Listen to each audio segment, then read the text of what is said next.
Hello ವೀಕ್ಷಕರೇ, ಈ ವಿಡಿಯೋದಲ್ಲಿ ತುಂಬ ವೈರಲ್ ಆಗಿರುವಂಥ ಕೇರಳ ಶೈಲಿಯಲ್ಲಿ ಫಿಶ್ ಫ್ರೈ ಮಾಡೋದು ಹೇಗೆ ಅಂತ ತಿಳ್ಕೊಳ್ಳೋಣ. ಈ ಥರ ಒಂದು ಪ್ಯಾನನ್ನು ತಗೊಳ್ಳಿ, ಅದಕ್ಕೆ 2 ಸ್ಪೂನ್ ಕೊಕೊನಟ್ ಆಯಿಲನ್ನು ಹಾಕಿಕೊಳ್ಳಿ. ಕೊಕೊನಟ್ ಆಯಿಲಲ್ಲಿ ಫಿಶ್ ಫ್ರೈ ಮಾಡೋದರಿಂದ ತುಂಬ ರುಚಿಕರವಾಗಿರುತ್ತೆ. ನಂತರ 1/4 spoon turmeric powder, 2 spoon Byadagi chilli powder ಹಾಕಿ ಲೋ ಫ್ಲೇಮಲ್ಲಿ ಚೆನ್ನಾಗಿ ಫ್ರೈ ಮಾಡಿ.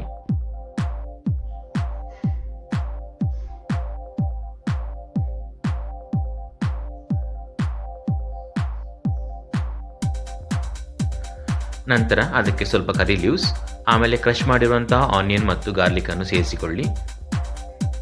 ನಂತರ ಚೆನ್ನಾಗಿ ಮಿಕ್ಸ್ ಮಾಡಿ.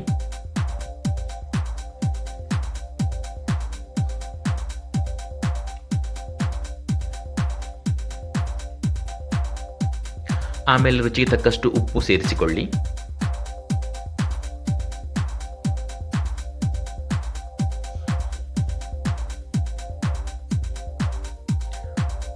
ಎರಡು ನಿಮಿಷಗಳ ಕಾಲ ಚೆನ್ನಾಗಿ ಫ್ರೈ ಮಾಡಿದ ನಂತರ ಅದಕ್ಕೆ ಹುಣಸೆ ಹುಳಿಯ ರಸವನ್ನು ಈ ಥರ ಸೇರಿಸಿಕೊಳ್ಳಿ.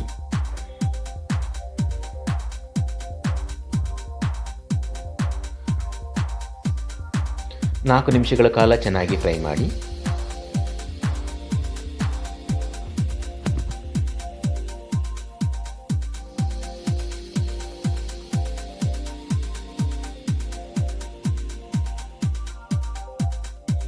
ಇವಾಗ ಮಸಾಲೆ ಚೆನ್ನಾಗಿ ಬೆಂದಿದೆ, ಅದಕ್ಕೆ ಫಿಶನ್ನು ಈ ಥರ ಸೇರಿಸಿಕೊಳ್ಳಿ.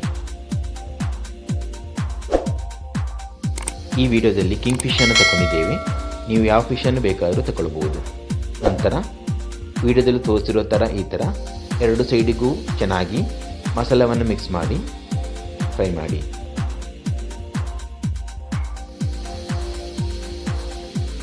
ಹತ್ತರಿಂದ 15 ನಿಮಿಷಗಳ ಕಾಲ ಚೆನ್ನಾಗಿ ಫ್ರೈ ಮಾಡಿ. ಇವಾಗ ರುಚಿಕರವಾದ ಫಿಶ್ ಫ್ರೈ ಸವಿಯಲು ಸಿದ್ಧವಾಗಿದೆ. ವಿಡಿಯೋ ಇಷ್ಟವಾದಲ್ಲಿ ಲೈಕ್, ಕಮೆಂಟ್ ಆ್ಯಂಡ್ ಶೇರ್ ಮಾಡಿ. ಈ ಥರ ರುಚಿಕರವಾದ ಇನ್ನಷ್ಟು ರೆಸಿಪಿಗಳಿಗಾಗಿ ಚಾನಲನ್ನು ಫಾಲೋ ಮಾಡಿ.